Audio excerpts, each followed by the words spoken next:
तो बच्चों आज हम 2024 के करंट अफेयर्स को स्टडी करेंगे। सबसे पहले ब्रिक्स। ब्रिक्स जो है ये एक 5 कंट्रीज का अलायंस था। जब ये बना था 2009 में तो उस वक्त इसमें 4 कंट्रीज थे। B for Brazil, R for Russia, I for India, C for China. और ये 2010 में इसमें साउथ अफ्रीका भी ऐड हो गया तो ये ब्रिक्स बन गया।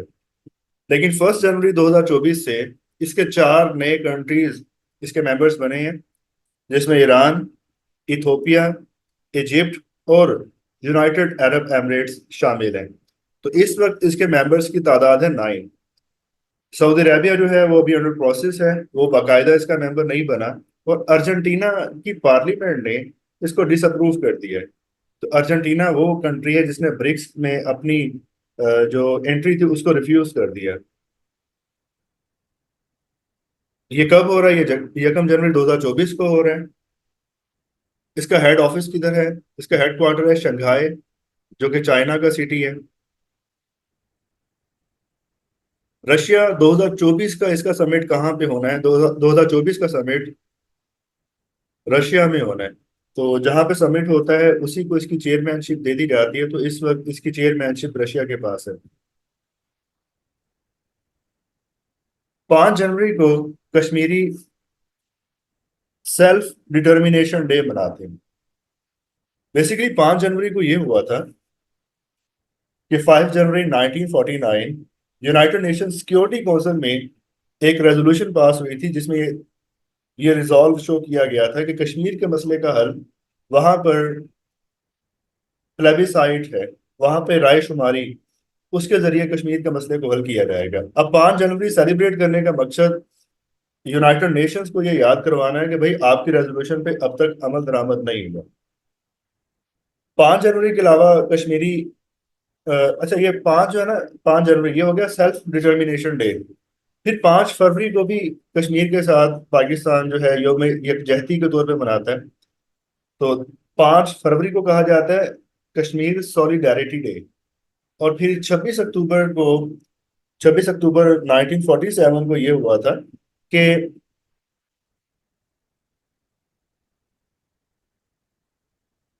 Indian prime minister Jawaharlal Nehru के साथ कश्मीर के उस वक्त जो डोगरा राजा थे हरि सिंह, इन दोनों के दरमियान एक एग्रीमेंट हुआ, जिसको एक्सेशन ट्रीटी कहते हैं।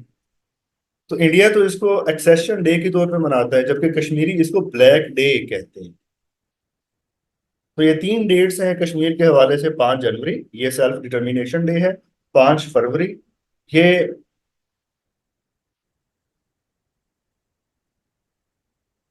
5 जनवरी सेल्फ डिटर्मिनेशन डे, 5 फरवरी सॉलिडारिटी डे, और 26 अक्टूबर ब्लैक डे।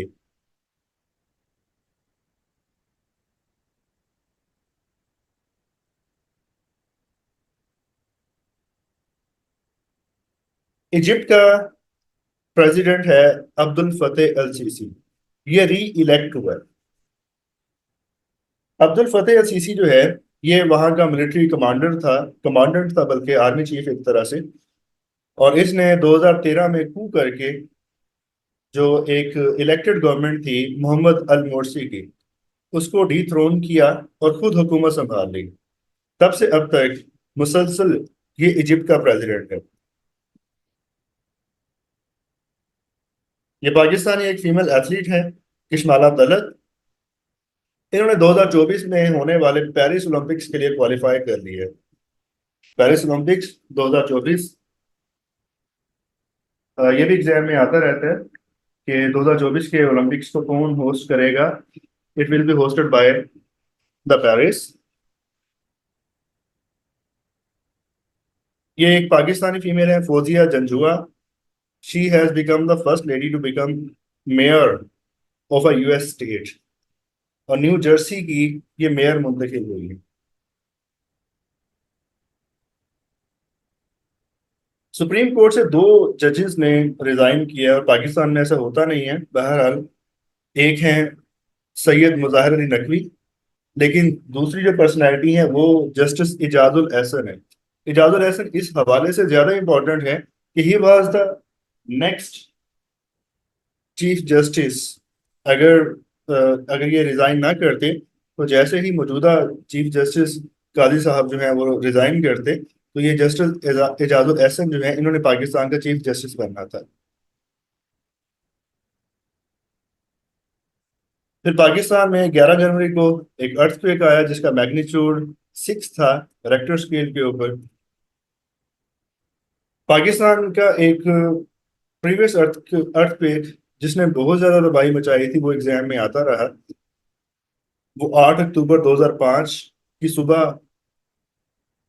8:50 पे आया था। उसकी उसका जो मैग्नीट्यूड था दैट वाज 7.6। और जो वैसे दुनिया में सबसे बड़ा अर्थक्वेक जिसको माना जाता है दैट इज इन चिली इन 1960। उसका मैग्नीट्यूड 9.5 था।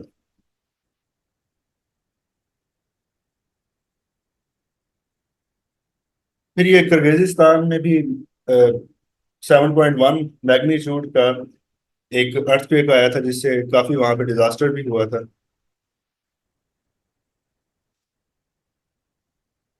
आगा खान यूनिवर्सिटी ने हेल्थ टेक समिट करवाया है और ये फर्स्ट टाइम पाकिस्तान में हो रहा है। तो पाकिस्तान जो है इसने global health security summit 2024 host किया है। और इसका जो थीम है, एग्जाम में बच्चों थीम्स भी पूछते हैं। इसका थीम है together for a healthy planet. Together for a healthy planet. China ने आइंस्टाइन प्रोब के नाम से एक सैटेलाइट भेजा है स्पेस में।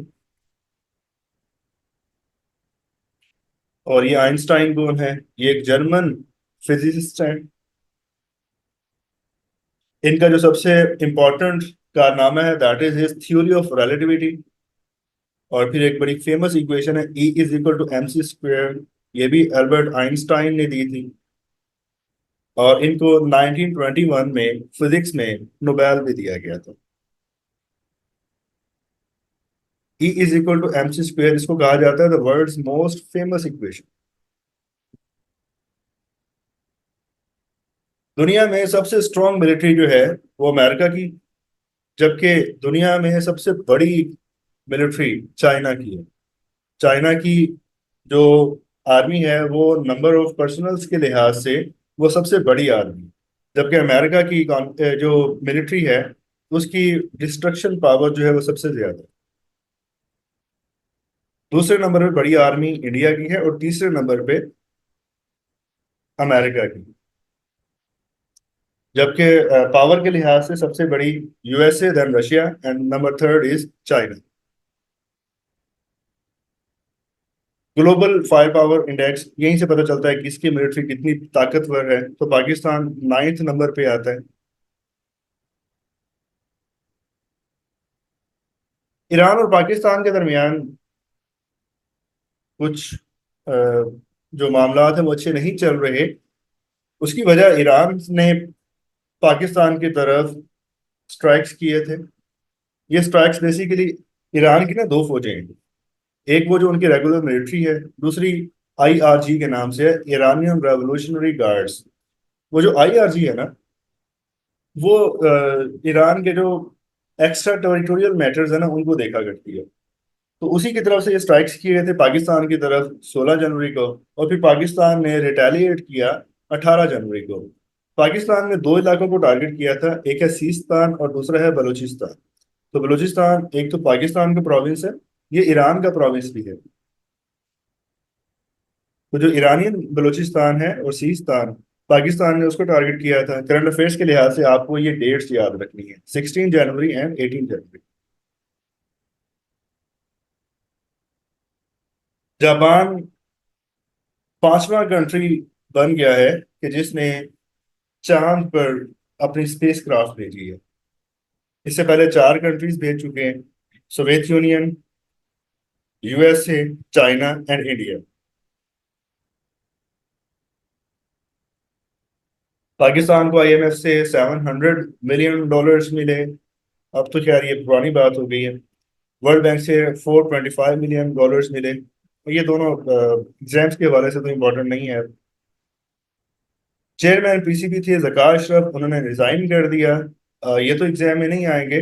अलबत्ता ये पूछा जाएगा कि करंट चेयरमैन पीसीबी कौन है। तो current chairman PCB Mohsin Naqvi है, जो कि पाकिस्तान के वजीर दाखिला भी है। And PCB stands for Pakistan cricket board.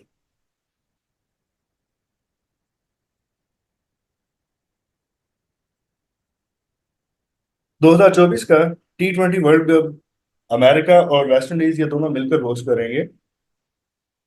और इसका आगाज पाकिस्तान और इंडिया के मैच से होगा 9 जून से।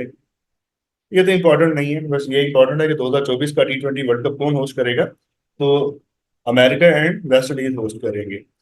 इसमें डिफेंडिंग चैंपियन कौन होगा, यानी कि प्रीवियस चैंपियन कौन है। प्रीवियस चैंपियन इंग्लैंड है, जिसने 2022 का T20 वर्ल्ड कप जीता था। पाकिस्तान ने T20 वर्ल्ड कप कब जीता था, पाकिस्तान ने 2009 में जीता था। तब पाकिस्तान का कैप्टन यूनिस खान थे। PSL 9, पीएसएल कब शुरू हुई थी, 2015 में शुरू हुई थी। PSL 9 जो है, इसको किसने विन किया, इस्लामाबाद यूनाइटेड ने विन किया। ये उनका तीसरी अ, इस टाइटल विन है। इससे पहले 2 बार वो विन कर चुके हैं। तो 9 में से 3 टाइटल्स जो हैं वो इस्लामाबाद यूनाइटेड ने विन किए हैं।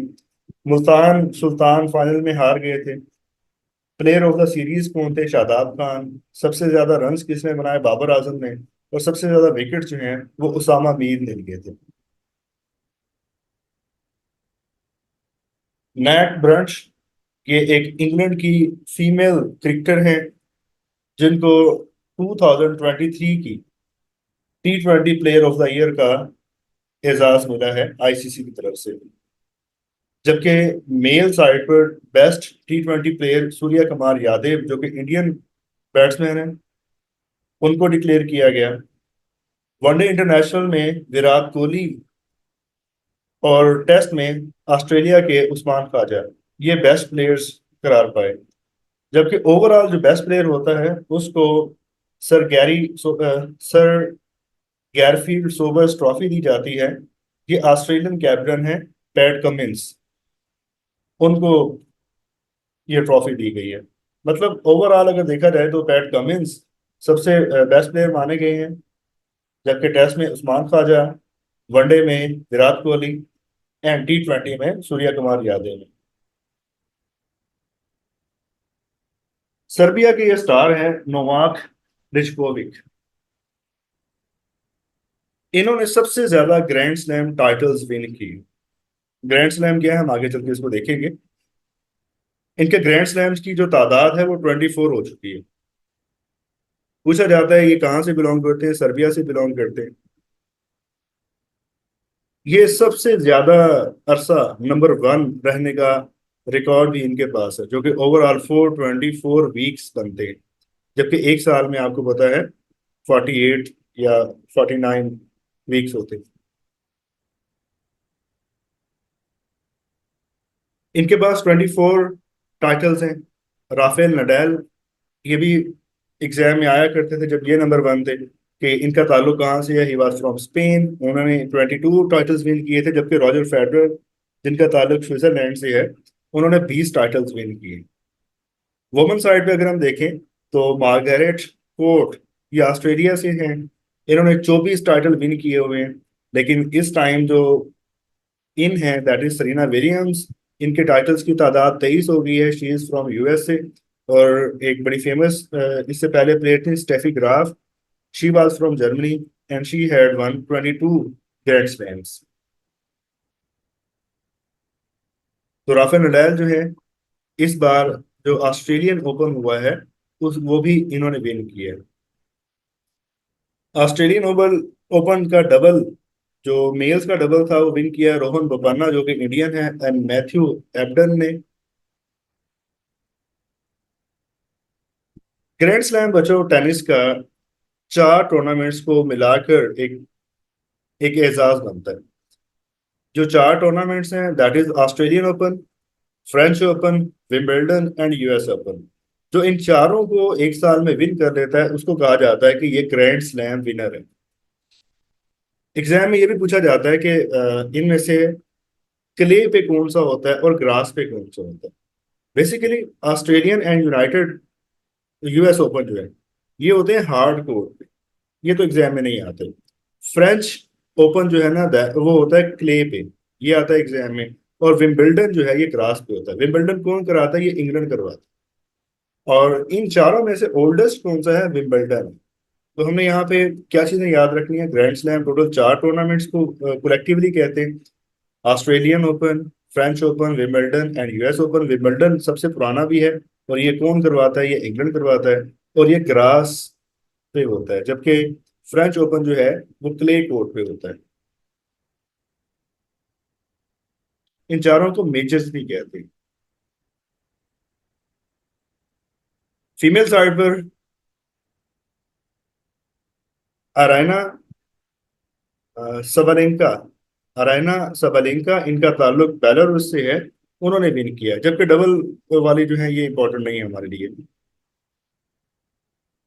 SAF games under 19, sorry Saif football games under 19 ये विन की हैं बांग्लादेश और इंडिया ने।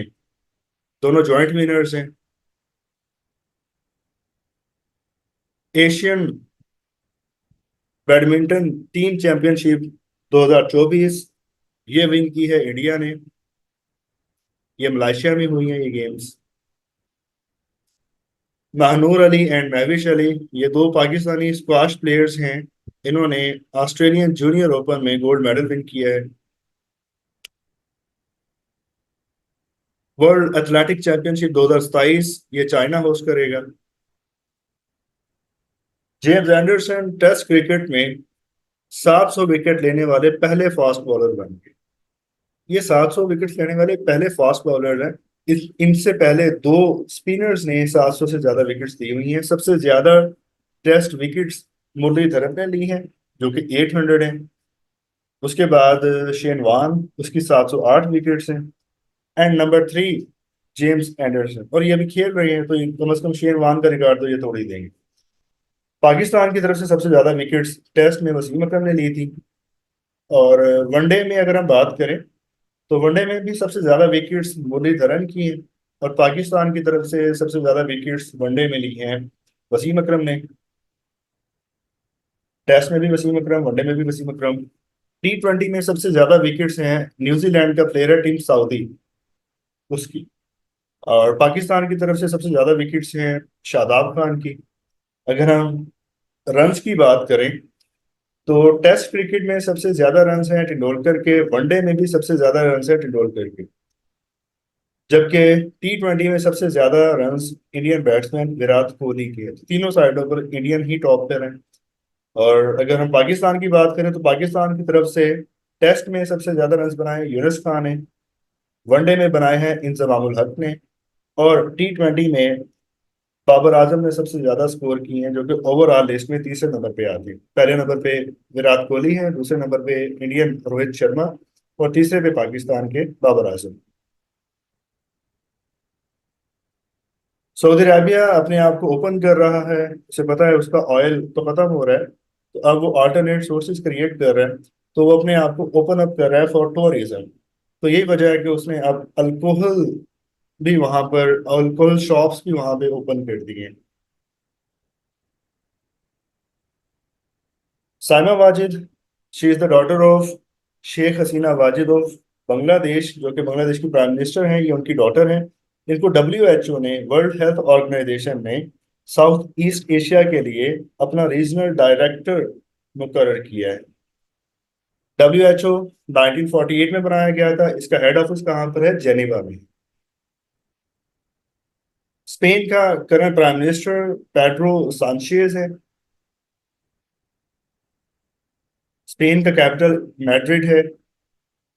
अफगानिस्तान का प्राइम मिनिस्टर मुल्ला हसन अखुंद है। जबकि अफगानिस्तान का जो सुप्रीम लीडर है उसका नाम है मुल्ला हैबतुल्ला अखुंदजादा। ये जो अखुंदजादा है ये 2016 से तालिबान के कमांडर भी हैं। और फिर 2021 से ये अफगानिस्तान के सुप्रीम लीडर भी। बच्चों, दुनिया की वाहिद इलेक्टेड मोनार्की ना मलाइशिया है। यहाँ पे जो मोनार्क होता है वो 5 साल के लिए इलेक्ट होता है। इसमें 9 ऐसी रियासतें हैं मलाइशिया की, टोटल 13 रियासतें हैं, उनमें से 9 रियासतें ऐसी हैं जिनके हुक्मरान कोई प्रिंस होते हैं। तो उन्हीं प्रिंस में से किसी एक को इलेक्ट किया जाता है उन्हीं लोगों के वोटों से। तो इस बार इलेक्ट हुए हैं सुल्तान इब्राहिम सिकंदर। अब ये 5 साल के लिए मलाइशिया के बादशाह होंगे। और अनवर इब्राहिम ये वहां के प्राइम मिनिस्टर हैं। ओल्जास बैक्टिनो ओल्जास बैक्टिनोव जो है, ये कजाकिस्तान के करंट प्राइम मिनिस्टर हैं, जो कि रिसेंटली 2024 में फेब में इलेक्ट हुए हैं। कजाकिस्तान की अगर हम कैपिटल की बात करें तो आस्ताना, लेकिन आस्ताना का एक नया नाम है नूर सुल्तान। तो अब आपने आस्ताना याद नहीं रखना, आपने नूर सुल्तान को याद रखना। सिटी वही है लेकिन उसका नाम चेंज कर दिया गया। फिर बच्चों अलेक्जेंडर स्टर्ब, ये प्रेसिडेंट बने हैं फिनलैंड के। फिनलैंड का कैपिटल क्या है? हेलसिंकी। तमास सल्योक, ये प्रेसिडेंट बने हैं हंगरी के। हंगरी का कैपिटल है बुदापेस्ट।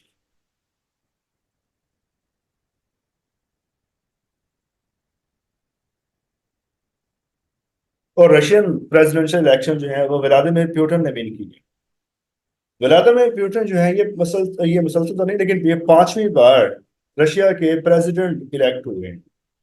ये पॉलिटिक्स में आने से पहले ये केजीबी के एक समझ लें कि ऑफिसर थे, लेफ्टिनेंट कर्नल रैंक के। केबीजी जो वहाँ की एक इंटेलिजेंस एजेंसी है।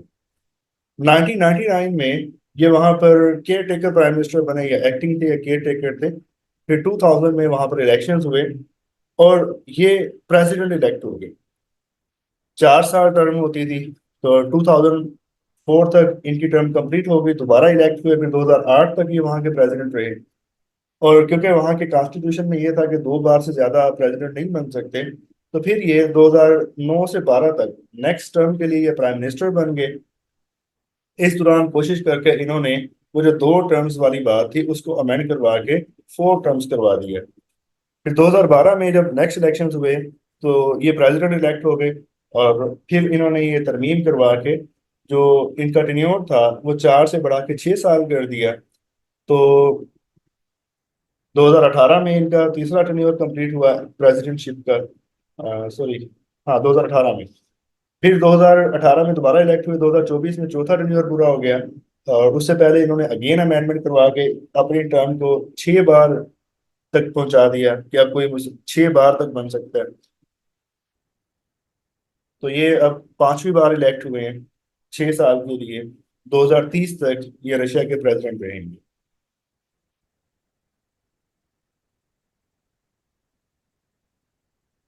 ये एक फर्स्ट मिनिस्टर इलेक्ट हुए हैं। फर्स्ट मिनिस्टर जो होता है ना बच्चों, ये इंग्लैंड के साथ जो दूसरे इलाके हैं, यूके में इंग्लैंड तो आता ही आता है, साथ वेल्स भी है, स्कॉटलैंड भी है, और नॉर्दर्न आयरलैंड भी है। तो ये बाकी जो 3 इलाके हैं ना, यहाँ पर प्राइम मिनिस्टर नहीं होता बल्कि वहां पे फर्स्ट मिनिस्टर होता है। इनका first minister is equal to prime minister. तो वॉन गेटिंग ये वेल्स के फर्स्ट मिनिस्टर इलेक्ट हुए हैं। और ये पहले ब्लैक फर्स्ट मिनिस्टर है वहां की। हमजा यूसुफ, इनका ताल्लुक पाकिस्तान से है। और ये स्कॉटलैंड के फर्स्ट मिनिस्टर इलेक्ट हुए थे। लेकिन इनके साथ जो इत्तेहादी जमातें थी उनमें से उनके साथ इनके ताल्लुकात अच्छे नहीं थे। अल्टीमेटली इन्होंने रिजाइन कर दिया। तो इनको रिप्लेस किया है जॉन स्विनी ने। अब स्कॉटलैंड के फर्स्ट मिनिस्टर हैं जॉन स्विनी। प्राबोवो सुबियांतो, ये इंडोनेशिया के नए प्रेसिडेंट हैं। इंडोनेशिया का कैपिटल जकार्ता। फलस्तीन के प्रेसिडेंट का नाम है महमूद अब्बास। और मोहम्मद मुस्तफ़ा ये फलस्तीन के नए प्राइम मिनिस्टर इलेक्ट हुए।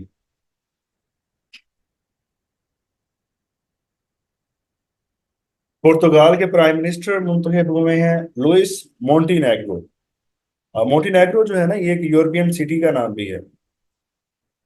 पुर्तगाल का कैपिटल है लिस्बन। रोनाल्डो का ताल्लुक पुर्तगाल से है, the leading goal scorer in the football. इसके अलावा इस वक्त जो यूनाइटेड नेशंस के जनरल सेक्रेटरी हैं अंतोनियो गुतरेस, उनका ताल्लुक भी पुर्तगाल से है।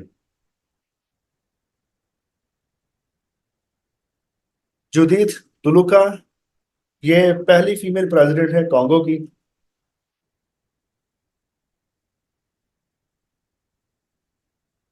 एशियन डेवलपमेंट बैंक के नए प्रेसिडेंट इलेक्ट हुए हैं मोहम्मद अल जासर। इनका ताल्लुक सऊदी अरेबिया से है। IDB, Islamic Development Bank, Mohammed Al Jasser ये इनके नए प्रेसिडेंट हैं। और 1975 में आईडीबी बनाया गया था। इसका हेड ऑफिस जो है वो जद्दा में है। जबकि आईएमएफ जो कि 1944 में बनाया गया था ब्रेटन वुड कॉन्फ्रेंस के नतीजे में, इसका हेडक्वार्टर वाशिंगटन में है। और इसकी एमडी दोबारा से इलेक्ट किया गया है क्रिस्टलिना जॉर्जीवा को। ये इराक के न्यू प्राइम मिनिस्टर इलेक्ट हुए हैं। इनका नाम बड़ा इंटरेस्टिंग है, मोहम्मद शिया अल सुडान।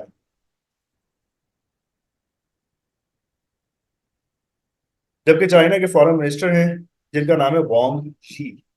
वांग शी, ये आइसलैंड की प्राइम मिनिस्टर थी कैथरीन। इन्होंने वहां पे रिजाइन कर दिया प्राइम मिनिस्टरशिप से, और अभी नया कोई सेटअप नहीं बना। आइसलैंड का जो कैपिटल है, इसका नाम है रेक जैविक। रेक जैविक।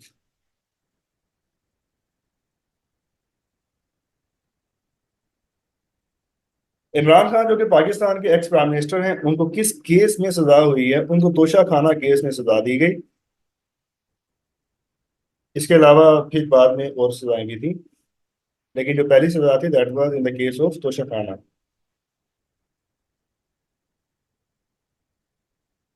शाह महमूद कुरैशी, इनको डिस्क्वालीफाई किया गया। ये पाकिस्तान के ऐसे फॉरेन मिनिस्टर हैं जिनको इलेक्शन लड़ने से डिस्क्वालीफाई कर दिया गया।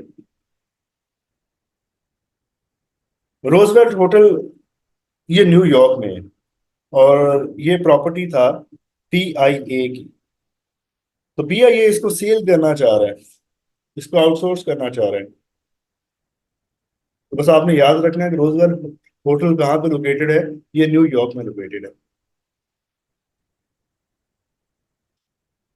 वर्ल्ड करप्शन परसेप्शन इंडेक्स 2023, दुनिया का सबसे करप्ट कंट्री जो है वो सोमालिया को माना गया है। जबकि लीस्ट करप्ट कंट्री जो है वो डेनमार्क है। पाकिस्तान इस लिस्ट में 133rd नंबर पे आए। जमात इस्लामी उन चंद जमातों में से है जिनके बारे में एग्जाम में पूछा जाता है कि ये कब बनाई गई थी, किसने बनाई थी। तो जमात इस्लामी जो है ये 1941 में बनी थी। इसको बनाने वाले अबू अल आला मौदूदी के नाम से, मौलाना मौदूदी इनको कहा जाता है, वो थे। 2024 के इलेक्शन में अच्छा परफॉर्म नहीं कर सकी ये पार्टी, तो सिराजुल हक जो कि इस जमात के अमीर थे, उन्होंने रिजाइन कर दिया। हाफिज नईम उर रहमान, ये इस पार्टी के अब मौजूदा अमीर है। जमात इस्लामी पाकिस्तान की शायद वो वाहिद पॉलिटिकल पार्टी है कि जिसके अंदर पॉलिटिक्स चलती है। पॉलिटिक्स इन दैट सेंस कि डेमोक्रेसी चलती है।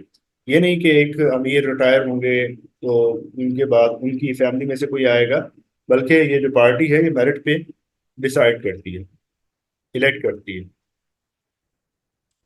फिर बच्चों एक नई पार्टी बनाई गई थी इस्तेकाम पाकिस्तान पार्टी के नाम से, आईपीपी। आईपीपी के सरबराह जहांगीर तरीन, इन्होंने भी सियासत से किनारा कश होने का ऐलान कर दिया। डेट याद रखने की जरूरत नहीं है आप लोगों को। रेडियो, वर्ल्ड रेडियो डे जो है ये 13 फरवरी को मनाया जाता है।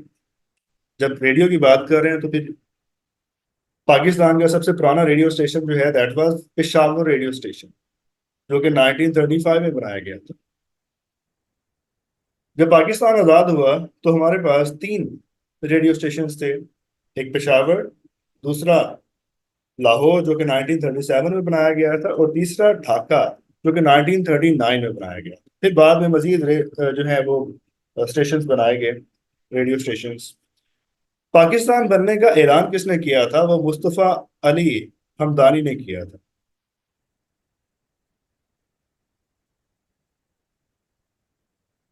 इंटरनेशनल मदर लैंग्वेज डे ये 21 फेब को मनाया जाता है। इसका थीम था multilingual education is a pillar of inter generational learning. 23 Feb ये वर्ल्ड पीस डे के तौर पे मनाया गया है।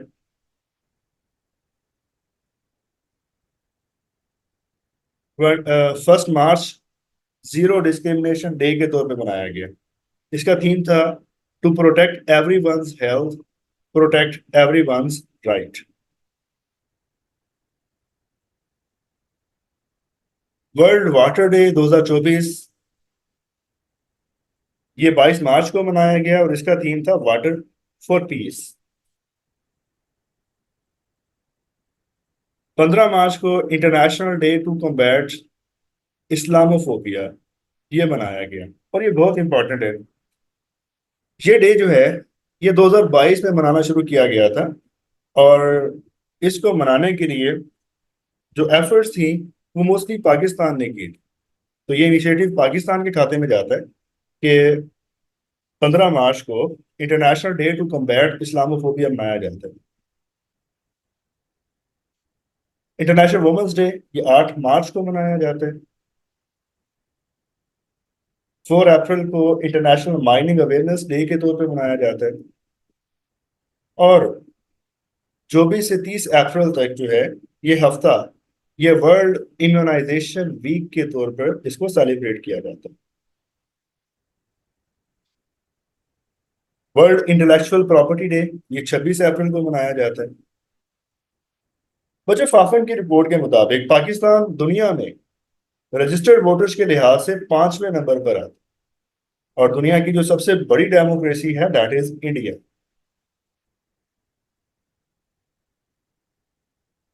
पाकिस्तान में कितनी सीट्स पर इलेक्शन होते हैं? तो नेशनल असेंबली की 266 सीट्स पर इलेक्शन होते हैं, जिनको कहा जाता है ये जनरल सीट्स। फिर 10 सीटें माइनॉरिटीज की होती हैं, और 60 सीट्स होती हैं वुमेन की। तो टोटल मिलाकर 336 सीट्स होती हैं जिनके ऊपर इलेक्शंस करवाए जाते हैं। सॉरी, 266 पर इलेक्शन होते हैं, लेकिन नेशनल असेंबली में कितने लोग जाते हैं, कितने एमपीएस बनते हैं? एमपीएस बनते हैं 336। पाकिस्तान में जनरल इलेक्शंस कब हुए? 8 फरवरी 2024 को हुए। ये पाकिस्तान की तारीख के 12वें इलेक्शन। उसके बाद जो असेंबली बनी है ये पाकिस्तान की तारीख की 16वीं असेंबली बनी है। टोटल रजिस्टर्ड वोटर्स की तादाद 128 मिलियन है। उसमें से वोट कास्ट किया 50 मिलियन ने, और जो टर्न आउट बना दैट इज ऑलमोस्ट 48%। ये टर्न आउट जो है ये 2018 के टर्न आउट से कम है। 2018 के इलेक्शंस में टर्न आउट 51% था। बच्चों, स्वीडन ने नाटो को ज्वाइन किया, तो Sweden 32nd member of NATO बन गए।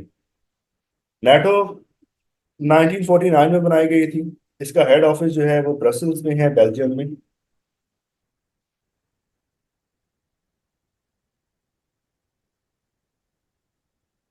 यूसुफ रजा गिलानी जो कि पहले स्पीकर असेंबली भी रह चुके हैं, उसके बाद प्राइम मिनिस्टर रह चुके हैं, अब उन्हें चेयरमैन सेनेट बनाया गया है।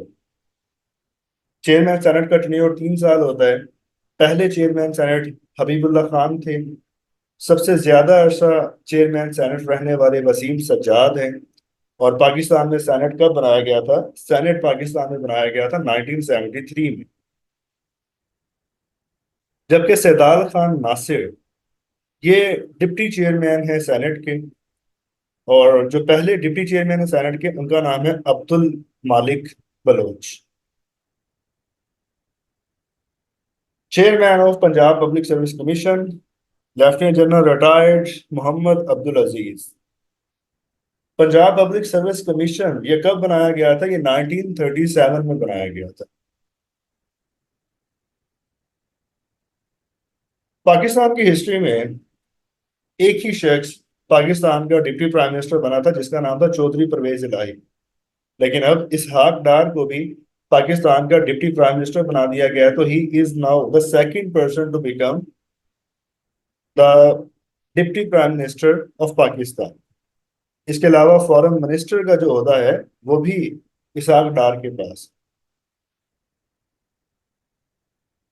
जबकि नूरुल अमीन पाकिस्तान से, वो पाकिस्तान के वाहिद डिप्टी प्रेसिडेंट बने थे। डिप्टी प्रेसिडेंट पाकिस्तान में एक ही बने हैं, उनका नाम है नूरुल अमीन।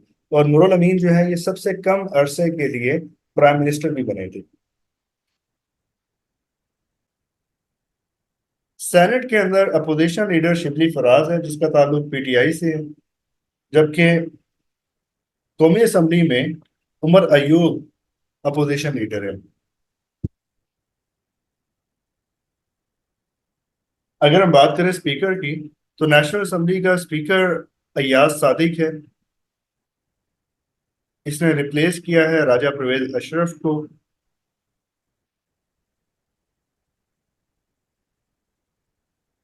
पंजाब की चीफ मिनिस्टर मरियम नवाज। पंजाब के जो पहले चीफ मिनिस्टर थे उनका नाम था इफ्तिखार हुसैन ममदोट। इफ्तिखार हुसैन ममदोट।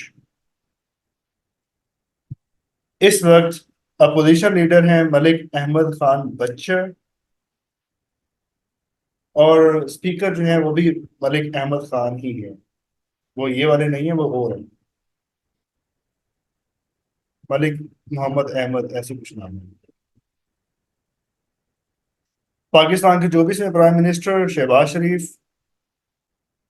4 मार्च 2024 से ये पाकिस्तान के प्राइम मिनिस्टर हैं। इस वक्त जो फाइनेंस मिनिस्टर हैं उनका नाम है मोहम्मद औरंगजेब। और गुलाम मोहम्मद पाकिस्तान के पहले फाइनेंस मिनिस्टर थे। मौजूदा फाइनेंस मिनिस्टर हैं औरंगजेब। और जो पहले पाकिस्तान के फाइनेंस मिनिस्टर थे उनका नाम है गुलाम मोहम्मद। गुलाम मोहम्मद जो हैं ये सबसे ज्यादा अरसा सर्व करने वाले गवर्नर जनरल भी बने थे पाकिस्तान के। इंफॉर्मेशन के मिनिस्टर का नाम है अता तारड़। प्राइवेटाइजेशन और इन्वेस्टमेंट के मिनिस्टर हैं अलीम खान। रेलवे के मिनिस्टर अब ये नहीं है, वो चेंज हो गए थे। ये इंपॉर्टेंट नहीं है। पेट्रोलियम और पावर के मिनिस्टर हैं सफीक मलिक। जबकि एनर्जी के मिनिस्टर जो हैं वो है अवैस लगारी। कांग्रेस के मिनिस्टर हैं जाम कमाल खान जो कि पहले सीएम भी रहे हैं बलूचिस्तान के। डिफेंस मिनिस्टर हैं ख्वाजा आसिफ। प्लानिंग के मिनिस्टर हैं अहसन इकबाल। लॉ मिनिस्टर हैं आजम नजीर तारड़। जबकि इंटीरियर मिनिस्टर हैं मोहसिन नकवी जो कि पीसीबी के चेयरमैन भी हैं। एस्टैब्लिशमेंट डिवीजन के मिनिस्टर हैं अहद चीमा। साइंस एंड टेक्नोलॉजी के मिनिस्टर हैं खालिद मकबूल सिद्दीकी। हाउसिंग के मिनिस्टर हैं रियाज हुसैन पीरजादा। तो ये तो बच्चों पाकिस्तान के पॉलिटिकल पोर्टफोलियोज को हमने डिस्कस कर लिया। अब इसके बाद पंजाब के नए चीफ जस्टिस लगे हैं Malik Shahzad Ahmad. Supreme sorry high court के जज की रिटायरिंग एज आपको पता है 62 होती है। और पेशावर हाई कोर्ट के इस वक्त एक्टिंग चीफ जस्टिस हैं जस्टिस इश्तियाक इब्राहिम। आसिफ अली जरदारी ये पाकिस्तान के 14th प्रेसिडेंट हैं। 10 मार्च 2024 को ये पाकिस्तान के प्रेसिडेंट बने थे। और ये पाकिस्तान के 14th प्रेसिडेंट है। पाकिस्तान में प्रेसिडेंट का जो टेन्योर है दैट इज 5 इयर्स। पाकिस्तान के पहले प्रेसिडेंट का नाम है सिकंदर मिर्जा। गुरदीप सिंह ये पहले सिख सेनेटर हैं पाकिस्तान से, ये केपीके से सेनेटर बने हैं।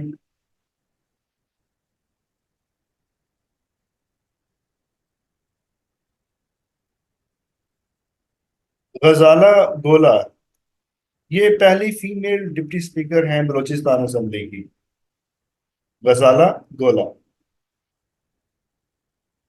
जबकि सुरैया बीबी, ये केपीके की असेंबली की पहली डिप्टी खातून स्पीकर बनी है। पहली खातून deputy speaker KPK assembly Suraiya Bibi. Murad Ali Shah, ये मुसलसल तीसरी बार सिंध के चीफ मिनिस्टर बने हैं। 2016 में ये पहली बार चीफ मिनिस्टर बने थे, फिर 2018 के इलेक्शन में अगेन ये सिंध के चीफ मिनिस्टर बने, और अब तीसरी बार ये सिंध के चीफ मिनिस्टर बने। सैयद अवैस शाह, ये करंट स्पीकर हैं सिंध असम्बली के। जबकि एंथोनी नवीद, ये एक माइनॉरिटी मेंबर हैं और ये सिंध के डिप्टी स्पीकर हैं, और जहां तक मेरा ख्याल है कि पहले माइनॉरिटी से ताल्लुक रखने वाले डिप्टी स्पीकर भी होंगे, इसको कंफर्म कर लीजिएगा। करंट गवर्नर कौन है केपीके का? भाई एक ट्रांजिशनल फेज चल रहा है। हाजी गुलाम अली पहले गवर्नर थे, और मतलब प्रीवियस गवर्नर वो थे, और उनको अभी रिप्लेस किया है फैसल करीम कुंडी ने। फैसल करीम कुंडी। पंजाब के गवर्नर की भी तब्दीली की बात तो चल रही है, लेकिन इस वक्त जब हम ये लेक्चर रिकॉर्ड कर रहे हैं तो मलीकुर रहमान पंजाब के गवर्नर हैं। बलूचिस्तान के गवर्नर का नाम है अब्दुल वली खान काकड़। जबकि बलूचिस्तान के सीएम हैं मीर सरफराज बुगटी। गिलगित बल्तिस्तान के गवर्नर का नाम है सैयद मेहदी शाह। जबकि गुलबर खान जो हैं, ये वहां के चीफ मिनिस्टर हैं।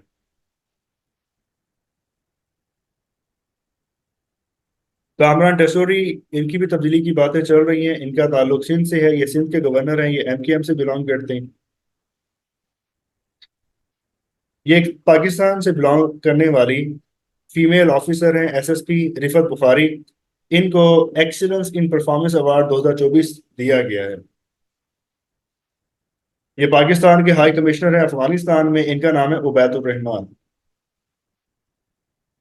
पाकिस्तान ने अफगानिस्तान के साथ डिप्लोमेटिक रिलेशन 1948 में स्टैब्लिश किए थे, और 1948 में ही पाकिस्तान की एम्बेसी स्टैब्लिश की गई थी अफगानिस्तान में। ये बलूचिस्तान की एजुकेशन मिनिस्टर हैं, इनका नाम है रहीला दुरानी। ये वो प्रिंसिपल हैं एचएसएन के, जिनका वो इशू बना था गवर्नर के साथ, एंड इन्होंने रिजाइन कर दिया था। इनका नाम है मिकाइल थॉमसन या माइकल थॉमसन। एचएसएन जो है ये लाहौर में लोकेटेड है।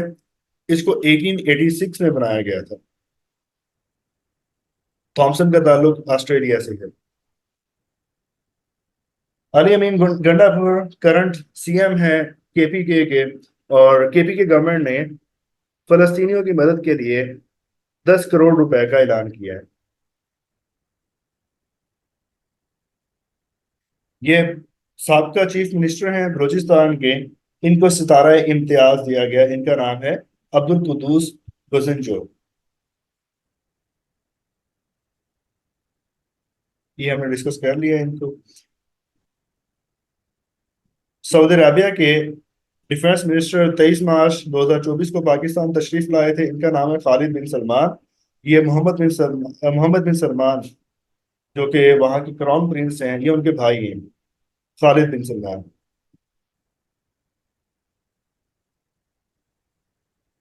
समिट फॉर डेमोक्रेसी, ये 2021 में स्टार्ट हुई थी, अमेरिका ने किया था। फिर सेकंड समिट भी अमेरिका में हुई। अब इसकी थर्ड समिट हुई है, जिसको होस्ट किया है साउथ कोरिया ने। कैमरून, ये पहला कंट्री है जो कि बच्चों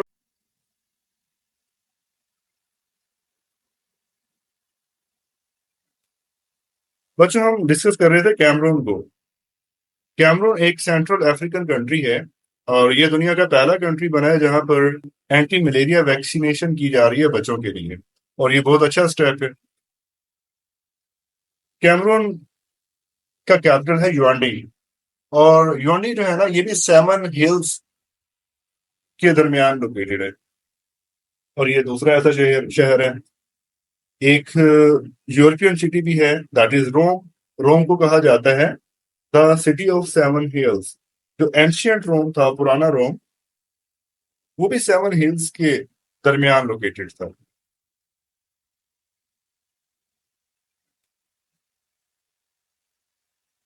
24 मार्च 2024, रशिया में रशिया ने इसको ब्लैक डे डिक्लेयर किया है, the national day of morning. क्योंकि 130 लोग वहां पर एक कॉन्सर्ट पर हमला हुआ और 130 लोगों को कत्ल कर दिया गया, जिसकी जिम्मेदारी बाद में आईएस खरासान ने कबूल की थी। यूके और ऑस्ट्रेलिया, इन्होंने आपस में एग्रीमेंट किया है, जो कि डिफेंस एग्रीमेंट है। ये 21 मार्च 2024 को हुआ। फिनलैंड दुनिया का हैप्पीएस्ट कंट्री डिक्लेयर हुआ है 2024 का। मुसलसल ये हैप्पीएस्ट कंट्री डिक्लेयर हो रहा है। और पाकिस्तान इस हैप्पीनेस इंडेक्स में 108वें नंबर पर है। अल्जीरिया ने दुनिया की तीसरी बड़ी मस्जिद का इफ्तिताह किया है। दुनिया की सबसे बड़ी मस्जिद जो है वो खाना काबा वाली मस्जिद अल हराम है। दूसरे नंबर पे मस्जिद नबवी है। और तीसरे नंबर पे सबसे बड़ी मस्जिद अब अल्जीरिया में इनाग्रेट हुई है। ये तीसरी सबसे बड़ी मस्जिद है। नॉर्वे ने पाकिस्तान को नेशनल थ्रेट असेसमेंट लिस्ट से निकाल दिया है। एग्जाम में क्वेश्चन आता रहता है कि सबसे ज्यादा बिलियनर्स कहाँ से बिलोंग करते हैं। तो नंबर 1 पे चाइना है। चाइना से बिलियनर्स की तादाद है 814। और इससे पहले इनकी तादाद थी 925। जबकि अमेरिका के बिलियनर्स की तादाद थी 645। तो अच्छा खासा गैप था अमेरिका और चाइना में। लेकिन पिछले एक साल में अमेरिकन बिलियनर्स में 155 नए लोग ऐड हुए और चाइना के बिलियनर्स में से 109 लोग रिमूव हुए। अब दोनों बहुत ज्यादा क्लोज आ गए हैं। अमेरिकन बिलियनर्स की तादाद 800 हो गई है और चाइनीज बिलियनर्स की तादाद 814 है। तो अमेरिका बहुत क्लोज है। आपके जब एग्जाम हो तो उस टाइम आप इसको एक बार क्रॉस चेक कर लीजिएगा कि क्या अमेरिका ने चाइना को कहीं सरपास तो नहीं कर लिया। The most powerful laser in the world Romania ने बनाया है। Laser stands for light amplification by stimulated emission of radiation. इसकी एप्लीकेशन भी एग्जाम में आती है। दुनिया की पहली 3D प्रिंटेड मस्जिद। अब इसका कंसेप्ट मुझे नहीं समझ आया क्या हो सकता है। 3D प्रिंटेड से क्या मुराद है। ये सऊदी अरेबिया में बनाई गई है।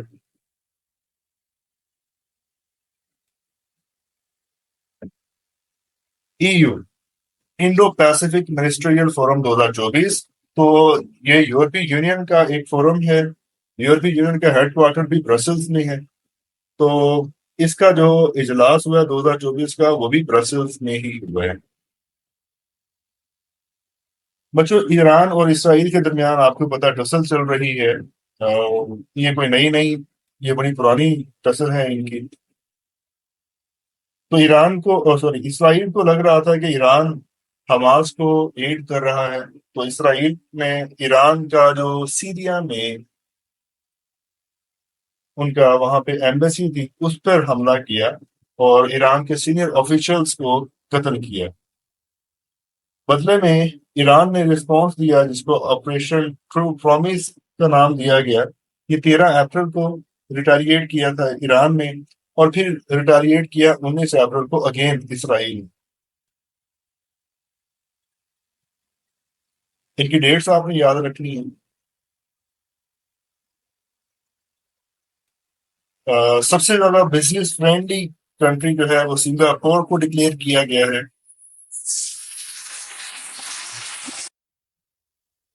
बर्नार्ड आर्नोल्ड, जिनका ताल्लुक फ्रांस से है।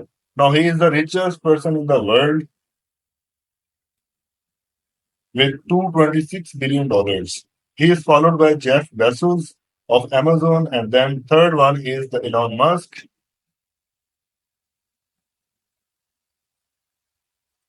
इन सब में सबसे ज्यादा तेजी से जिसकी दौलत में इजाफा हो रहा है वो मीटा का हेड है, mark Zuckerberg. State bank of Pakistan ने इंटरेस्ट रेट को कम नहीं किया, 22% पे रखा है। इसका फायदा क्या होता है? इसका फायदा ये होता है जब इंटरेस्ट रेट हाई होता है तो लोग सेविंग्स की तरफ फोकस करते हैं कि बैंक में अपने पैसे रखवाएं, उनको उससे प्रॉफिट मिलता है और वो अच्छा प्रॉफिट होता है। इससे सेविंग्स की तरफ लोग जाते हैं। और दूसरा ये कि कोई भी नहीं चाहेगा इतने हाई मार्कअप के ऊपर वो कर्जा लेकर बाहर से चीजें इंपोर्ट करे। तो इसका एक और फायदा ये होता है कि जो आपका ट्रेड बैलेंस होता है वो किसी हद तक बेहतर हो जाता है। इंपोर्ट एक्सपोर्ट का जो गैप होता है आपका, वो खत्म हो जाता है। अमजद इस्लाम अमजद, ये पाकिस्तान के एक फेमस राइटर हैं। इनकी डेथ हुई 10 फरवरी 2023 को। एग्जाम में इनका एक ड्रामा पूछा जाता है, वारिस। वारिस किसने लिखा था? अमजद इस्लाम अमजद ने। फिशार नाम से भी एक ड्रामा इनका बड़ा हिट हुआ था।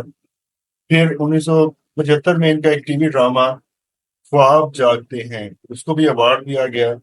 इन्होंने अफ्रीकन पोएट्स की पोएम्स को ट्रांसलेट किया था उर्दू में और उसको नाम दिया था काले लोगों की रोशन नज़्में। ये एक्ट्रेस में कॉलम लिखा करते थे चश्मे तमाशा के नाम से। फिर इन्हें Necip Fazil International Culture and Art Award तुर्की ने दिया था 2019 में। और इनकी डेथ 10 फरवरी 2023 को कार्डियक अरेस्ट की वजह से हुई थी। तो इनकी पहली एनिवर्सरी थी 2024 में। और ये बहुत अच्छे कमेंटेटर थे। माइक प्रॉक्टर, ये क्रिकेटर भी थे साउथ अफ्रीका से, इनकी डेथ हुई है। शहरिया खान जो कि पाकिस्तान क्रिकेट बोर्ड के सरबराह भी रहे थे 2024 में, उनकी भी डेथ हुई है। और ब्रायन मलरोनी, इनका ताल्लुक कनाडा से था, ये वहां के प्राइम मिनिस्टर रहे हैं, इनकी भी डेथ हुई है। और कनाडा के जो करंट प्राइम मिनिस्टर हैं उनका नाम है जस्टिन ट्रूडो। और ये कीनिया के आर्मी चीफ थे, इनका हेलीकॉप्टर तबाह हुआ और इनकी डेथ हो गई। जैक अल्बास्टर, इनका ताल्लुक इंग्लैंड से था, ये क्रिकेटर थे, इनकी भी डेथ हुई है 2024 में। और ओ जे सिम्पसन, ये एक एक्टर हैं अमेरिकन, 2024 में इनकी भी डेथ। जॉन वाइसेंट पेरेस मोरा, ये इस वक्त सबसे ज्यादा एजेड लिविंग पर्सन थे। इनका ताल्लुक वेनेजुएला से था, तो इनकी डेथ हुई है, 114 साल इनकी उम्र थी। बच्चों ये थे 2024 के करंट अफेयर्स। ये अप्रैल तक की अपडेटेड है। इसके बाद हम ये करेंगे कि जो मई के करंट अफेयर्स हैं, ये तो जब मई कंप्लीट हो जाएगा तो फिर टोटल मई के मंथ के हम करंट अफेयर्स अपलोड करेंगे। जबकि इससे इससे पहले 2022, 23 और 23 के जो करंट अफेयर्स हैं वो भी हम इसके बाद स्टार्ट करेंगे।